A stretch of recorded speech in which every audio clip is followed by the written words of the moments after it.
안녕하십니까, 김사호 강사입니다.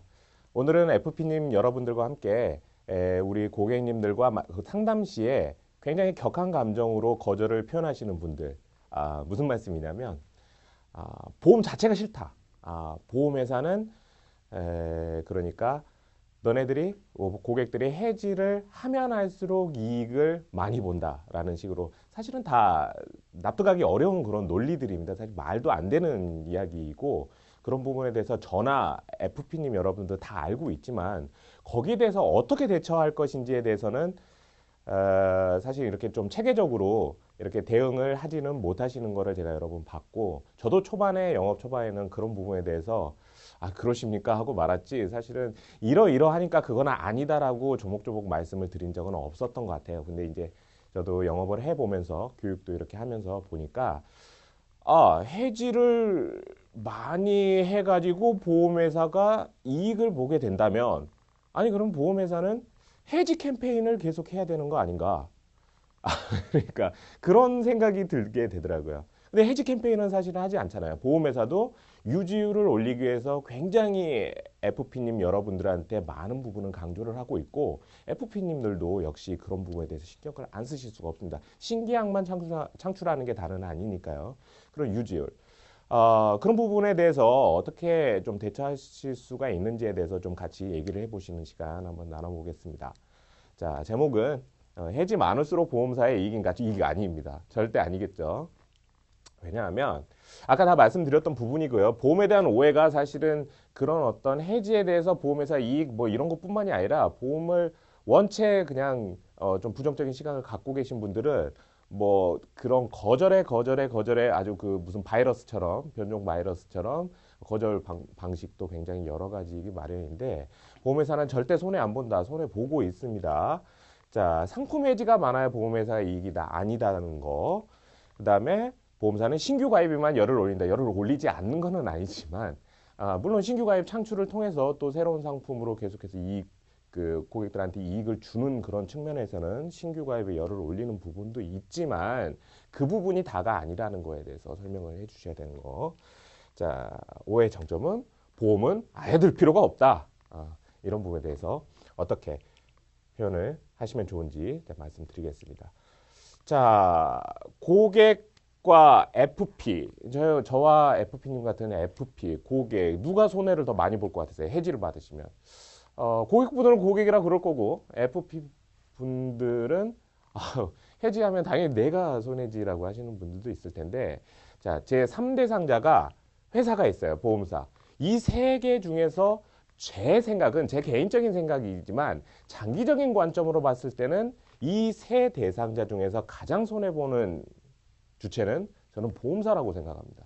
왜 그러냐면, 자, 하나의 보험 상품이 있어요. 예를 들어서 예를 들어 봅시다. 무슨 안보험이라고 했을 때, 이런 상품에 우리는 모집 종사자이기 때문에 이런 많은 분들의 고객분들을 모집하시게 될 거예요. 근데 지금 약간 뭐 주황색이 있고 파란색이 있을 텐데, 이 가입이 됐다라는 거는 이분들이 뭐 암에 걸렸는데도 가입이 됐다는 뜻이 아니라, 가입이 안 되겠죠. 암에 걸리신 분들은 가입이 안 되죠. 근데 이런 주황색 분들은 어떻게 이해를 하셔야 되냐면, 가족력이 있거나 아니면 원체 내가 태생이 몸이 너무 약해서 진짜 보험에 대한 니즈를 갖고 있는 사람들, 그런 사람들을 제가 약간 주황색으로 표시를 해봤어요. 사실은 이런 분들만 보험을 가입하는 건 아니죠. 굉장히 건강하신 분들, 원래는 니즈가 없으셨는데, 이런 말씀 드리기 좀 뭐하지만, 나의 이런 자진청약이 아닌 그런 어떤 설득에 의해서 끌려가듯 누르듯 그렇게 가입하신 분들도 있고, 여러 가지 종류의 분들이 하나의 상품의 모집군에 해당이 되실 겁니다. 근데 보험 상품은 10년, 20년 넘어 납입을 해야 되는 굉장히 장기 상품이죠. 장기적인 시간이라는 것은 사람의 생각을 바꾸게 됩니다. 자연스럽게 점점 시간이 흘러가면서 처음 모집했던 사람들이 끝까지 납입을 완납을 하는 거는 100%일 수는 없겠죠. 그렇게 되면 해지를 하게 되는데, 이 주황색, 말씀드렸던 주황색 그 모집군과 파란색 모집군과 해지를 하게 된다면 어떤 사람이 해지를 하게 될까요? 당연히 파란색 해당되는 모집군이 해지를 하게 된다면 나는 건강에 자신이 있으니까 너무 뭐 힘드니까 이 정도는 보험은 없어도 돼 해가지고 해지를 하실 텐데 이 주황색 분들은 해지를 절대 안 합니다.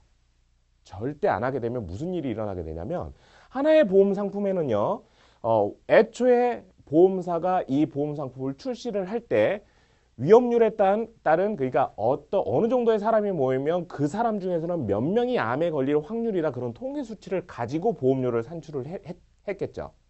그래 가지고 모여진 집단이었는데 거기에서 암에 걸릴 확률이 상대적으로 적은 사람들이 빠져버리게 되면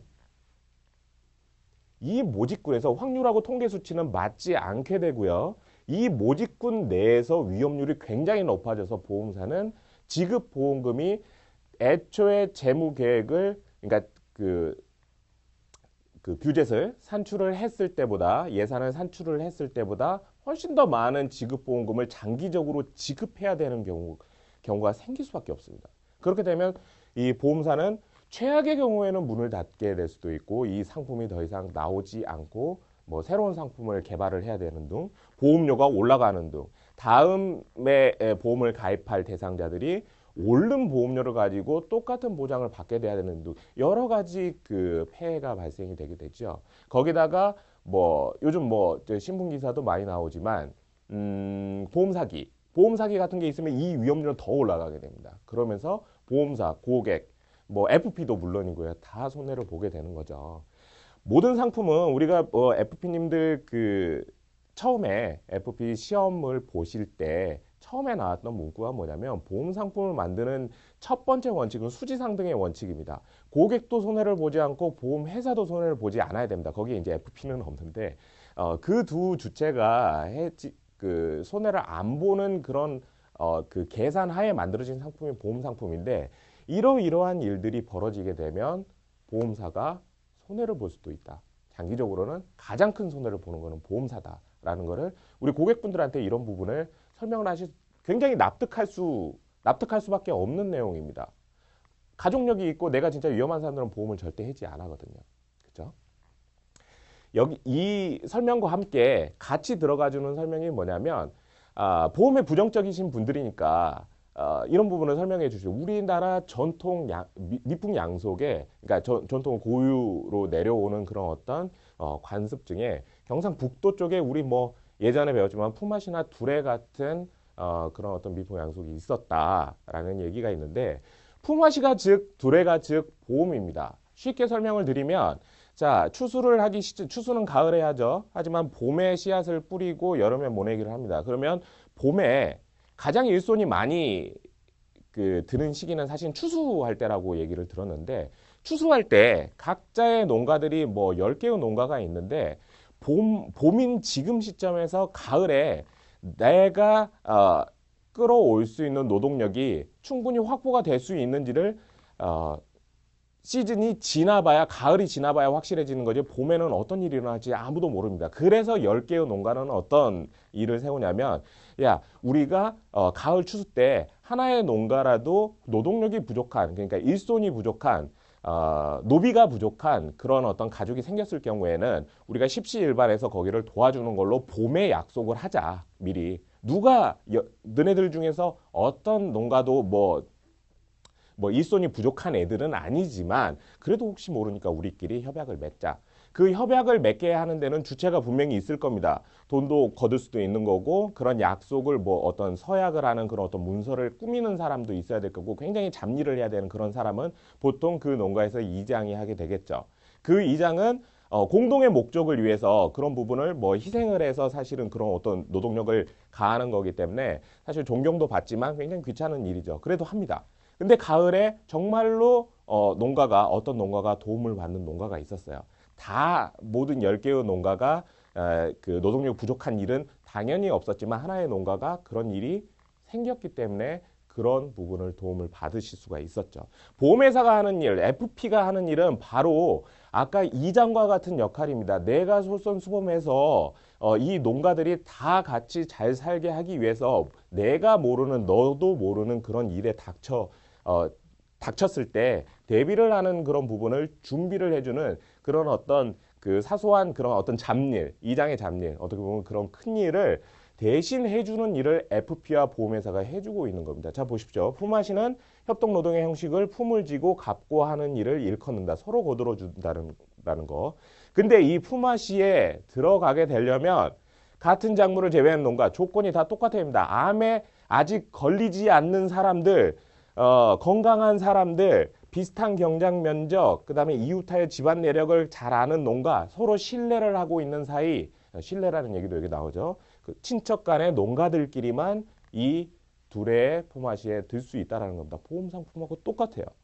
암에 지금 걸려있는 사람은 절대 들 수 없지만 암에 걸리지 않은 사람이지만 서로 같은 공동체의 어떤 목적을 해결하기 위해서 드는 게 보험인데 그 일을 대신해 주는 게 FP 보험사인 겁니다. 우리는 굉장히 고귀한 일을 하고 있고 중요한 일을 하고 있다는 거에 초점을 맞춰서 고객분들한테 끝맺음을 해주시면 굉장히 좋을 것 같습니다. 품앗이 둘에 그 다음에 아까 보험사 모집군에 대한 그 두 가지 얘기를 통해서 우리 고객분들이 쉽게 빠질 수 있는 그런 잘못된 오해에 대해서 좀 풀어주셨으면 정말 좋겠습니다. 저는 이런 얘기를 통해서 고객분들하고 사실은 그렇게까지 극단적으로 이렇게 거절을 하시는 분은 내 면전에서는 그렇게 많이 있지는 않은데 이런 부분에 대해서 굉장히 당황해서 그날 기분 자체를 뭐 굉장히 망쳐버리면 우리 멘탈 싸움인데 다른 영역에도 영향을 주기 때문에 이런 부분에서 RP를 롤플레이 이런 어떤 화법을 준비를 해 놓으셨다가 상황이 오면 제대로 잘 활용하셨으면 좋겠다는 마음에서 강의를 마무리하겠습니다. 이상 김상호였습니다. 감사합니다.